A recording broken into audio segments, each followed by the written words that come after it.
Yeah, boy, it is July 11th. It's episode 156, and this is the Fantasy Football Auctioneer podcast. The Fantasy Football Auctioneer podcast is the official podcast of the Fantasy Football Auction.com, the internet's only website dedicated to all things auction. So for you, we're going to take a look at the AFC South. There's no Mr. Blister tonight, but we do have Slim with us tonight. Slimbo, how you doing? Well, I'm doing good, man. Looking forward to talking here about some AFC. Did a lot of writing about the NFC, so it's good to get my feet wet now on the other conference.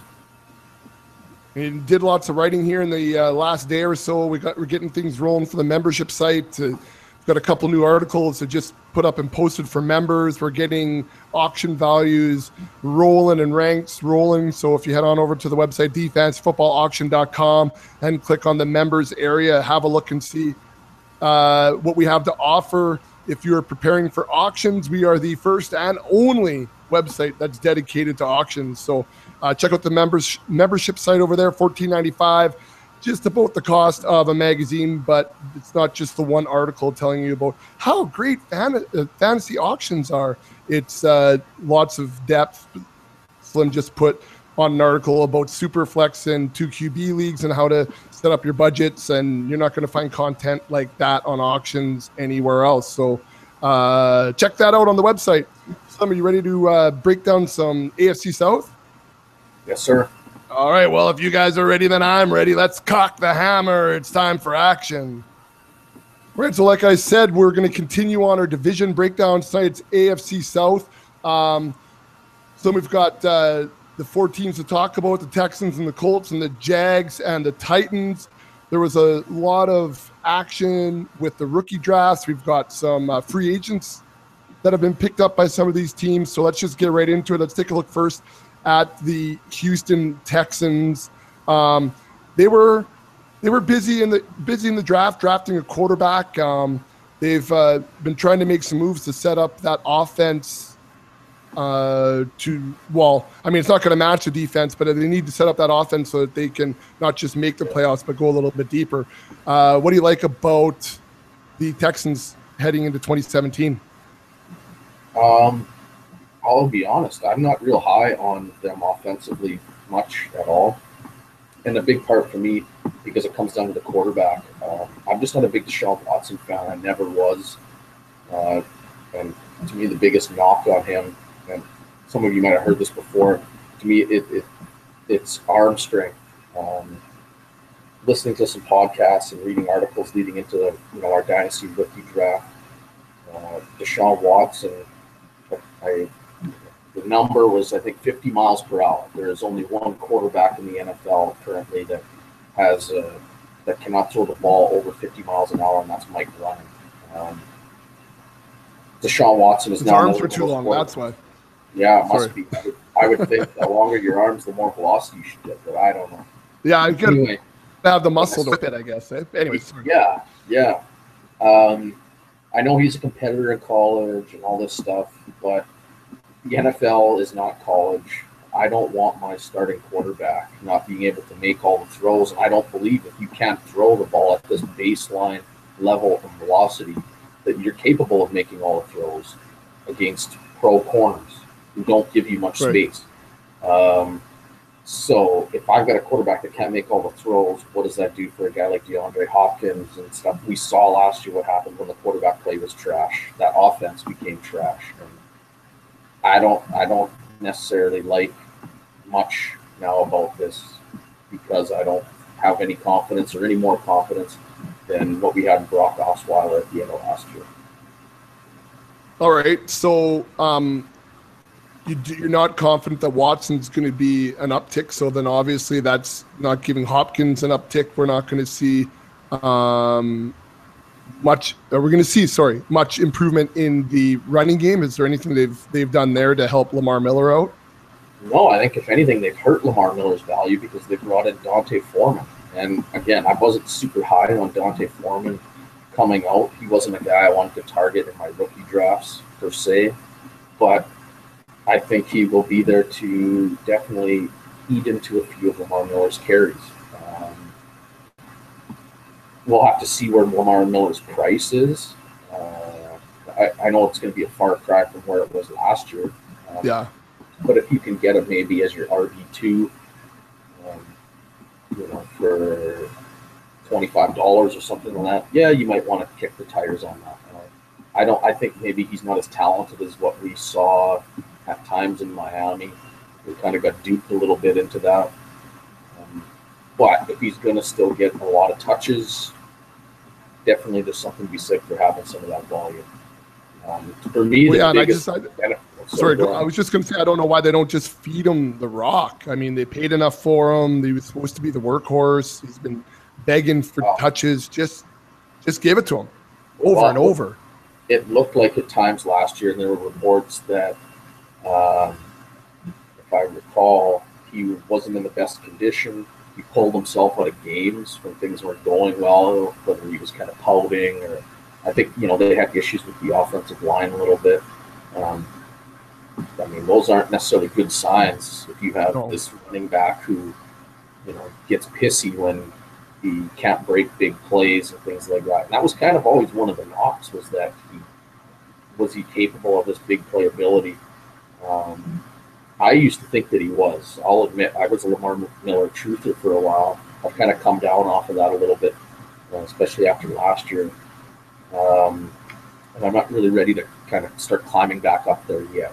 So we'll see. I'm not going to pay up for him in any drafts this year. I just think where he's going to be drafted, for me, there's going to be a lot of guys that I would rather have. Okay, so if I'm looking at his stat line for last year, Slim, the big thing here that stands out is touchdowns. Outside of that, I say you just give him the rock. He played in 14 games. He had 268 carries and 31 receptions on 39 targets. So, he's at 300 touches in 14 games. He rushed for just over 1,000 yards. If you look at yards alone, he's running back 10. That's not bad. You crank out a couple more touchdowns, get from 5 to 8 or 9. It doesn't take much from the jump up, I don't think. No, I think that there's definitely room to jump. I just don't. I think you need a capable passer to have that happen. If you look at his points per game, he was 19th.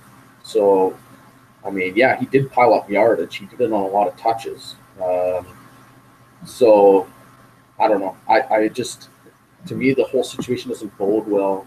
Yes, I believe Hopkins is talented, but I do firmly believe that there's no such thing as a wide receiver being quarterback-proof. We saw with Antonio Brown even last year. When Ben Roethlisberger goes down, Landry Jones is not capable of sustaining Antonio Brown anywhere near to what we would expect on a regular week-to-week basis from him. And Hopkins is no different. I think to me it starts with the quarterback. If they're incapable, Lamar Miller's going to see stacked boxes, and his yards per carry is going to drop. And, if he's getting frustrated and all this stuff is true, then it's just a big snowball building up throughout the season. What if Savage starts? I don't necessarily think there's much difference. I believe that you might see a couple games from him out of the gate, but I think defenses will cue in.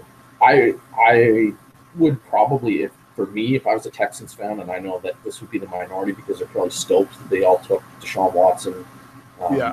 You want to see this influx of young talent coming at quarterback, and you don't have anything there. I get it, but I think Savage would probably give them the best bet to win, in my opinion. But whether they actually do that, takes a lot of stones to do that. But we'll see. They admitted they messed up with the Osweiler signing by trading him to Cleveland for virtually nothing. So they might pull the pin on Watson and let Savage kind of take over. And if Savage does something with it, we saw Brian Hoyer do that, but I think Brian Hoyer is at least a competent NFL quarterback, and he at least had the smarts to force feed his top weapon. Right. And we didn't see that last year. Maybe Savage will do that if he gets the chance this year. All right. Well, let's move on to the next team where we know there's no question mark at quarterback. Let's take a look at the Indianapolis Colts. I mean, we know Andrew Luck. We know T.Y. Hilton. So, Slim, like, what else do we need to know about the Colts heading into this year? Well, I think one thing for me is I am watching Andrew Luck because, by all reports, his shoulder was messed up, and he still hasn't been throwing yet. And I don't want to be drafting Andrew Luck, and I don't necessarily want to be drafting a guy like T.Y. Hilton highly if Luck isn't going to be playing at all in the preseason. That's a scary thing to me as a quarterback. If you're not able to even throw yet, then you're running out of time to recover and get back out in the field. So that's the one thing I'm watching the most right now is when does Luck get back? When he's in there, he's sweet.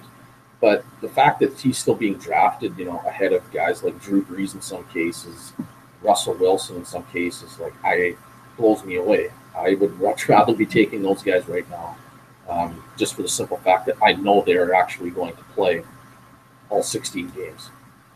Right.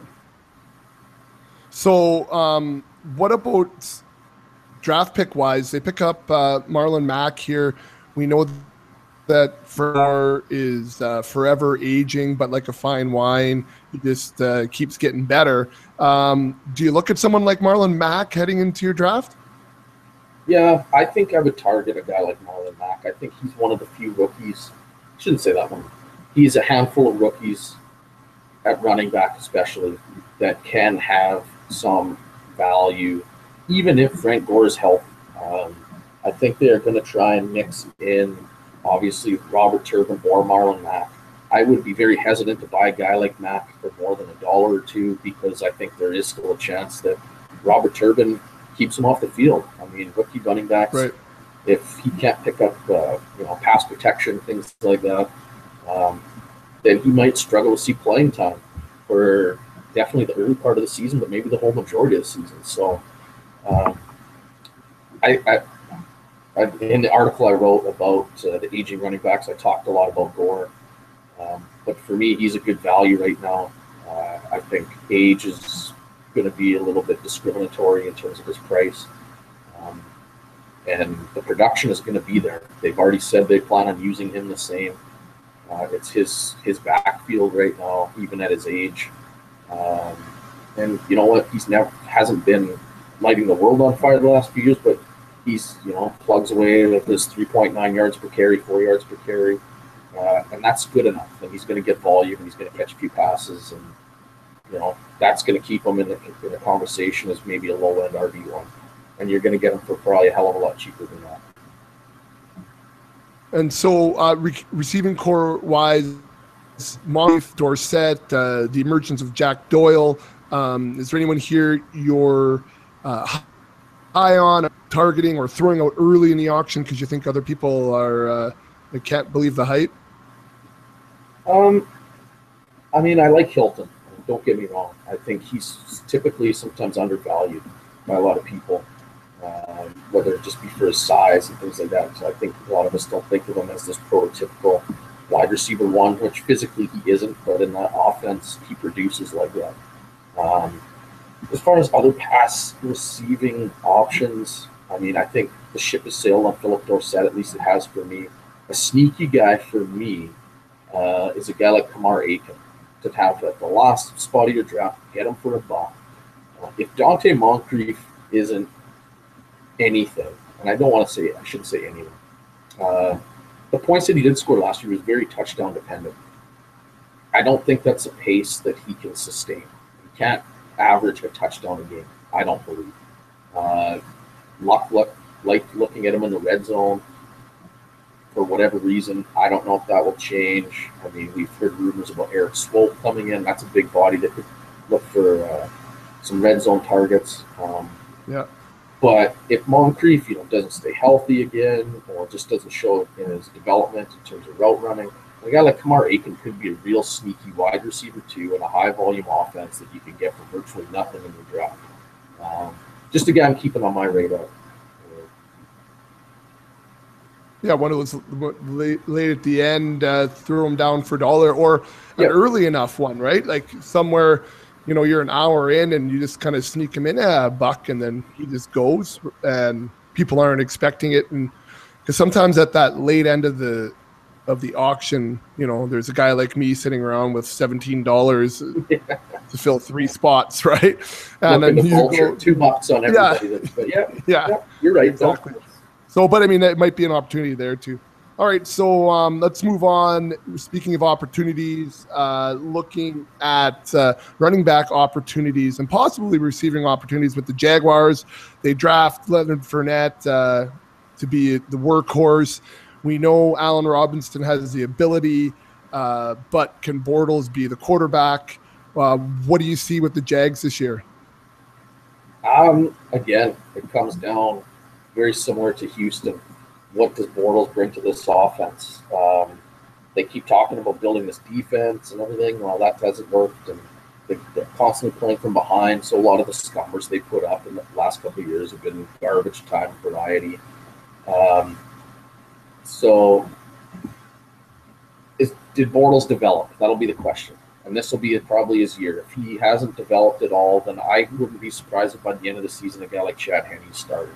I think they're to the point where they'll be sick of seeing him out there floundering, and they'll just say, you know what, putting the veteran guy in, and we're going to try and win some games here late in the season just to whatever, get it together a little bit. So yeah, this to me hurts guys like Allen Robinson, Allen Hurns. Marquise Lee kind of emerged last year after we left him for dead going into last season. So it's kind of, this battle to me between Hurns and Lee. I'm not really sure who I want to take. I think in a situation like this, I'd go with the cheapest option, which is probably going to be Marquise Lee. I believe Allen Robinson can bounce back, and that's mainly because I believe simply in his athletic profile. He profiles as an elite number 1 receiver.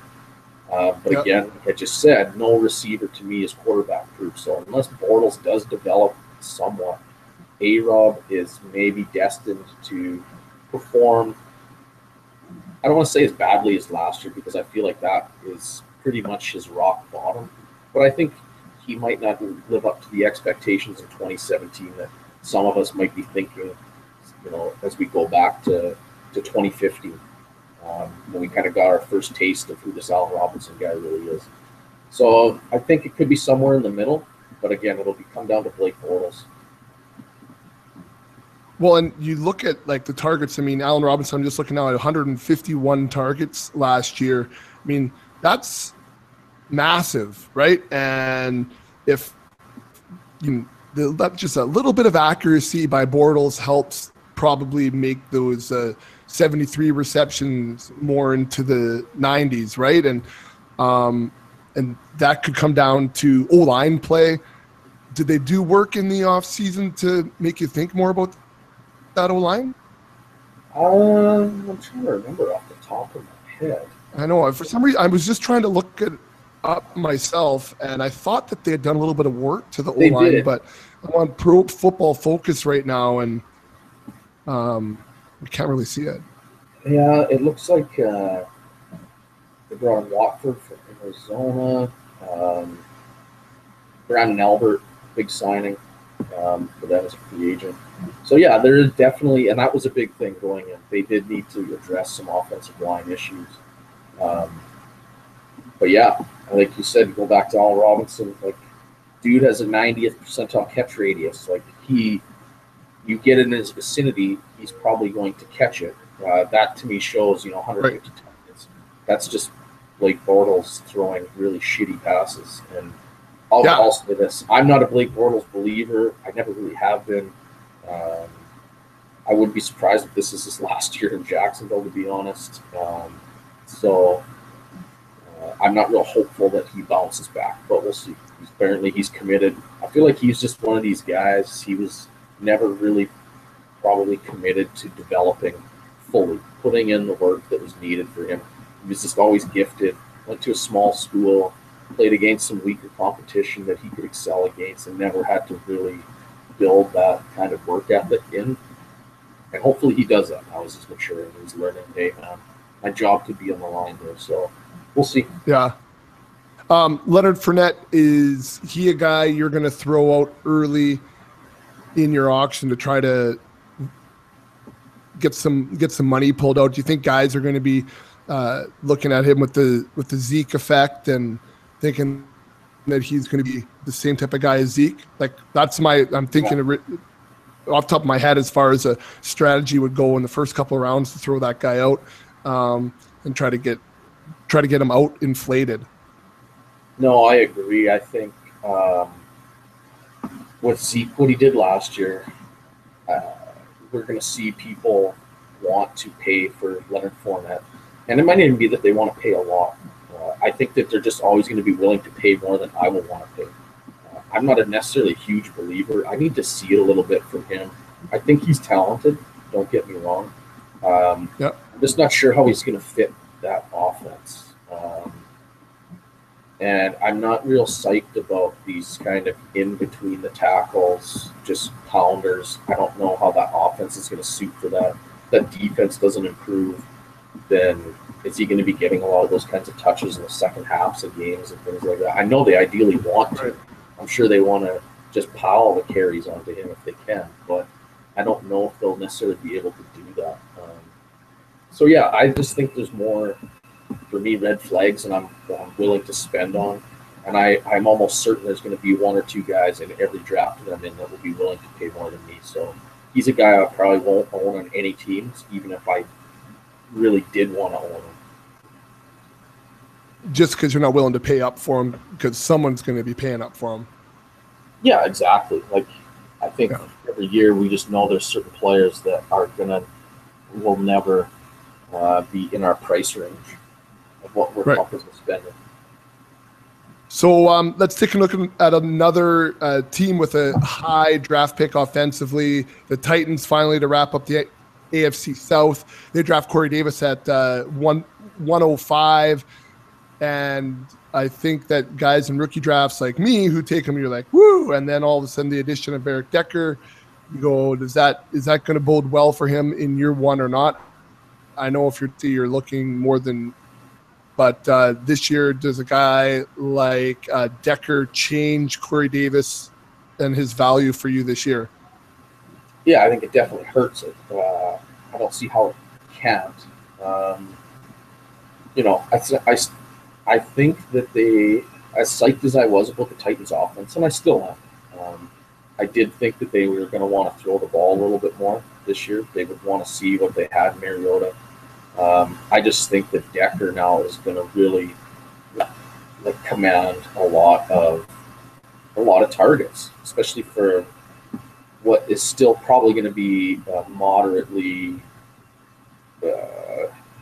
volumed passing offense. So I think, it definitely hurts Rashard Matthews. It definitely hurts Corey Davis, whatever you're going to get from him. I think it definitely hurts Delaney Walker even a little bit. So there's a lot of little nuances. I think you just got to drop these guys all down a little bit. And for me, a guy like Corey Davis, who was probably on the cusp of, I wasn't really going to be super high on targeting him in drafts anyways. This might virtually take him off of my draft list. But especially with how much depth there is at wide receiver, I just have a hard time saying that you need to even take the flyer on this guy in your draft right now. One, I think he's another guy because he's a big name in an early draft pedigree here that you can throw out early in your auction again and try to just snake some money out of guys and set some tier value. I think the only problem is just thinking like you're where you are actually going to tier them and where other guys are tier them. I think you're going to be in different locations, and so you might not be able to use them as a tier price point. You know what I mean, or as a setting point, because you're not going to value him the same as some others. I think might. There's always a couple, 3 guys in your draft that just get that blood flowing for the rookies, right? And they want their hands on all these big name guys, especially if you're in a league, your home league like us has dynasty guys in it too. They are going to have all that information just rolling around in their brain, and then some of these guys are going to come in overvalued because they've done so much work for the rookie drafts coming in. Yeah, totally. I mean, I don't know if I'd necessarily throw him out early, but I think he's a prime candidate for me to throw out kind of in those mid rounds when tiers are starting to kind of run a little dry.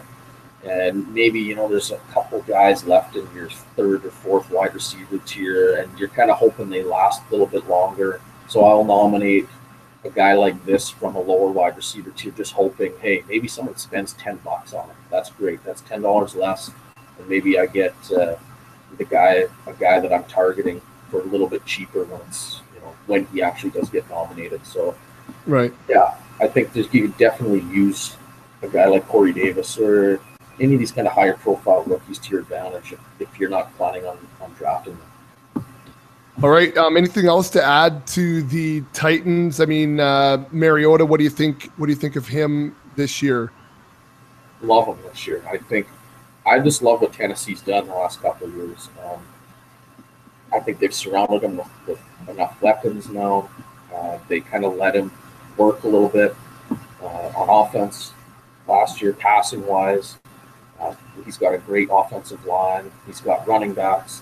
Everything is there. And I think this is the year where we start to see them take the training wheels off. Very similar to what's going to happen with Jameis Winston. I mean, these are the two guys that I think are going to take big leaps. I wouldn't be shocked if Mariota finishes in the top 5 fantasy QBs. He's got that rushing ability. I'm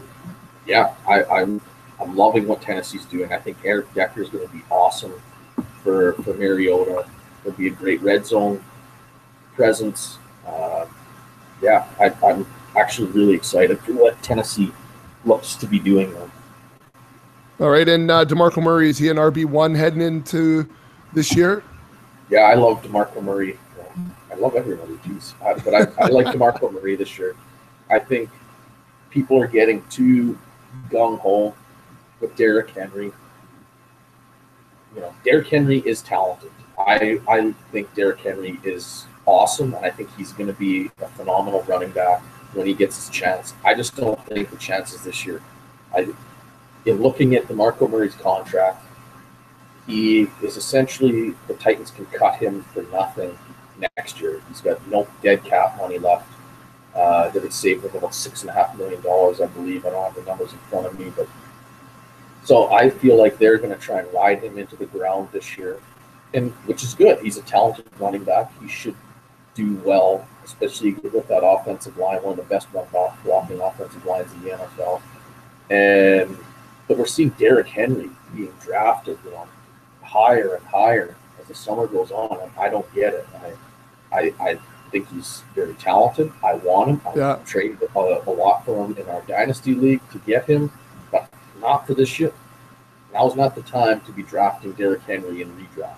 2018 is probably going to be Derrick Henry this year. So don't pay the price to get Derrick Henry. Don't feel like if you get DeMarco Murray, you got to handcuff him. There's no point spending that much on a handcuff for DeMarco Murray. But yeah, I think DeMarco Murray should eat behind this offensive line, and I think he's easily an RB1 this year. And so I just looked at Fantasy Pros real quick just to see where others kind of have Derrick Henry, and right now his consensus rank is RB35. Do you think that fits for him?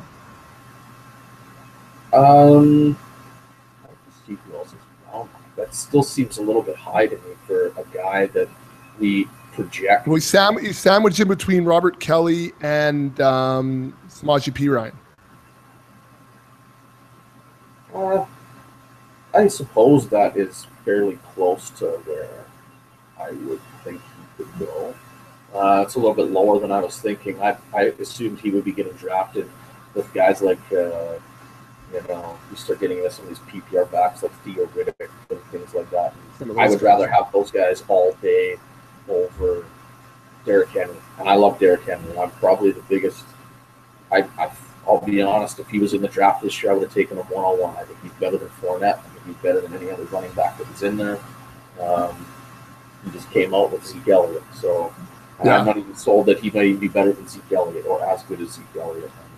He just didn't. He went to a situation where he didn't get to play right away. Right. But yeah, I don't know. You just be cautious with a guy like Derrick Henry. Don't drink the Kool-Aid, hearing all this hype, and like I just can't see why Tennessee's just going to say, "Here you go, Derek, take the reins." I mean, maybe he starts just crushing it, and they have no choice but to use him more and more and more, which that wouldn't shock me, but I can't pay for that without seeing it first. Makes sense. All right, so Slim, that's the AFC South. If there isn't anything else to add in there, then why don't we wrap this up and we'll get going with another AFC division next. Sounds good, man. Sounds good. All right, so again, don't forget to head on over to the website, thefantasyfootballauction.com. Take a look at the membership area there. That's a great way to support us. You can also support us by giving us a rating and a review on iTunes or whatever particular podcast player you are using. That helps us to move up the ranks. So you can support us that way too. It takes about a minute and a half to, click on a couple of stars and give us, cool or some stupid comment like that. Anyways, that would help us out. And make sure you're heading to the website to check out auction values and our player rankings as well, because we're working hard to get that content out and ready for you. Slim, I will see you very soon, buddy. And for everyone else, I'll see you when it's springtime in the Rockies.